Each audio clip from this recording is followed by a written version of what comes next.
ایک دفعہ کا ذکر ہے کہ ایک ہرن ماں بننے والی تھی۔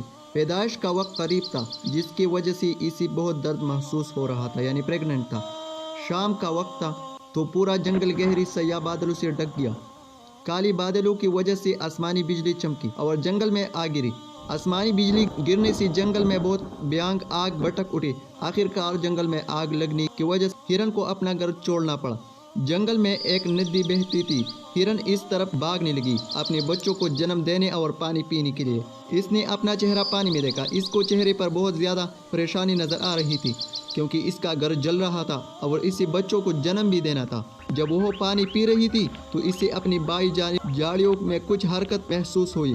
اس نے اپنی غمزدہ آنکھوں سے بائیں جانب دیکھا تو ایک شکاری ہاتھ میں تیر لی اس پر نشانہ باندھ کھڑا تھا۔ ہرن پہلے ہی بہت پریشان تھی۔ جب اس نے شکاری کو دیکھا وہ اور زیادہ ڈر گئی۔ ہرن نے سوچا کہ اسے وہاں سے بھاگنا چاہیے۔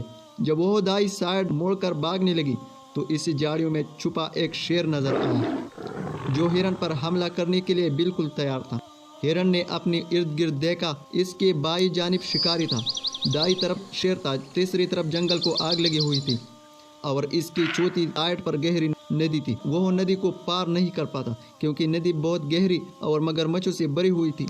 موت اس کے چاروں طرف تھی، بھاگنے کا کوئی راستہ نہیں تھا۔ ہرن سوچنے لگی کہ اس کی جان بچنا اب ناممکن ہے، امپاسبل ہے۔ تب ہرن کے دل میں خیال آنے لگا کہ جب مرنا ہی ہے تو پھر ڈر کس بات کا۔ اس نے خود کو تسلی دی اور بنا کسی ڈر کے دل میں اچھی امید لی۔ پانی پینے لگی۔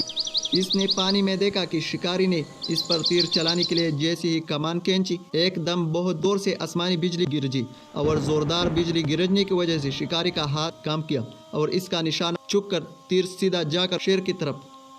شیر نے اس شکاری کو تیر چلاتے ہوئے دیکھ لیا تھا۔ تیر شکاری پر حملہ کرنے کے لیے شکاری کی طرف بھاگنے لگا اور شکاری اپنی جان بچانے کے لیے وہاں سے بھاگنے لگا۔ گہری سیاہ بادلوں اور چمکتی ہوئی بجلی کی وجہ سے بارش ہونے لگی اور بارش ہونے کی وجہ سے جنگل میں لگی آگ بجھنے لگی۔ پانی پینے کے بعد جب ہرن نے اپنا منہ پیرا تو دیکھا نہ تو کوئی شکاری موجود تھا اور نہ ہی کوئی شیر، اور جنگل کی آگ بھی بجھ چکی تھی۔ ہرن بنا اپنا وقت ضائع کیے وہاں سے بھاگنے لگی۔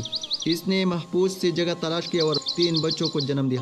انسان کی زندگی میں چاہے کیسی بھی حالات ہو، کبھی بھی اسے نا امید نہیں ہونا چاہیے۔ انسان کو چاہیے کہ ہمت نہ ہارے اور اپنی سوچ ہمیشہ پازیٹیو رکھے۔ اچھی کی امید ہی ایسی ہرن ہے جو انسان کو بری حالتوں کے اندھیروں سے نکال کر کامیابی کی راہ کو روشن کرتے ہیں۔ پھر بھی اگر کبھی آپ کو حالات گھیر لے اور آپ کو کوئی راستہ نظر نہ آ رہا ہو تو اس کہانی کو یاد کر لینا، آپ کے حوصلوں میں جان آ جائے گی۔ کبھی کبھی انسان کو لگتا ہے کہ چاروں طرف سے مصیبت ہی مصیبت ہی ہے اور اس کے بچنے کی کوئی امید نہیں ہے، تبھی اسے چاہیے کہ زندگی میں آنے والی مصیبتوں کا کھلی دل اور پازیٹیو سوچ کے ساتھ ان کا سامنا کرے، اس امید سے کہ جو بھی ہوگا اچھا ہی ہوگا۔ سنا تو ہوگا کہ مایوسی گناہ ہے، امید کا دامن کبھی نہ چھوڑنا۔ اگر ویڈیو اچھی لگے تو چینل کو سبسکرائب کرنا۔